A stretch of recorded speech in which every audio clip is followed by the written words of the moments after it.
不用一般的画笔作画，画家郭永吉使用原子笔作为创作媒材，而这一用就超过30年。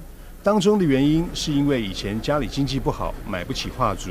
从小喜欢画画的他，靠着一张纸、一支原子笔，完成画家梦想，挥洒创意。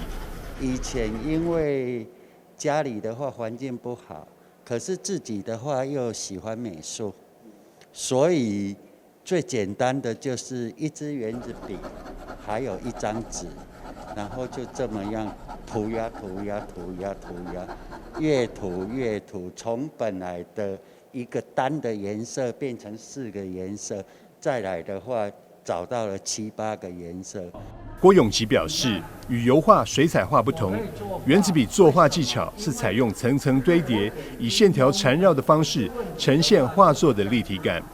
其实原子笔它是每一层去堆叠，它是用一层一层去堆叠。其实它有油画的技法，可是因为油画是重彩，原子笔的话是线。那线的话就是绣画，所以对刺绣的绣，它绣画是用针线，那原子笔的话是用线，所以你如果是表现得很好的话，它会有一种感觉是浮雕的感觉。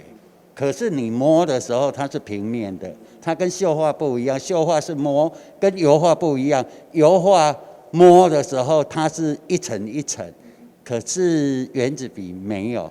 以这幅对开的画纸来说，需要郭永吉耗费2到300小时创作，画到原子笔没水都是常有的事。比如说像这个对开的，我可能要花200个小时至300个小时，因为一层一层去堆叠。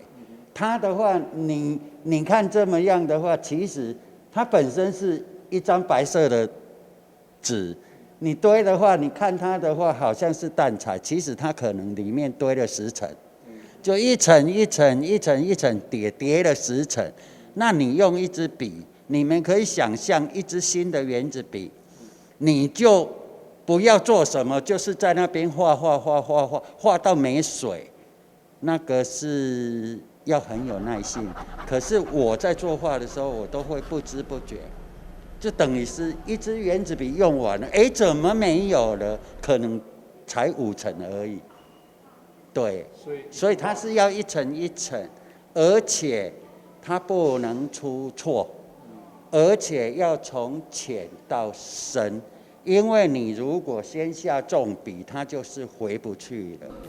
集结超过30年的原子笔创作，融合油画的堆叠质感、绘画的立体表现，以及粉彩、水彩的光影色彩，展现原子笔艺术且多元的细致面貌。台湾之美郭永吉原子笔画创作个展，目前正在新营文化中心展出当中。文化局欢迎喜爱艺术创作的朋友，一起来感受原子笔画的艺术张力。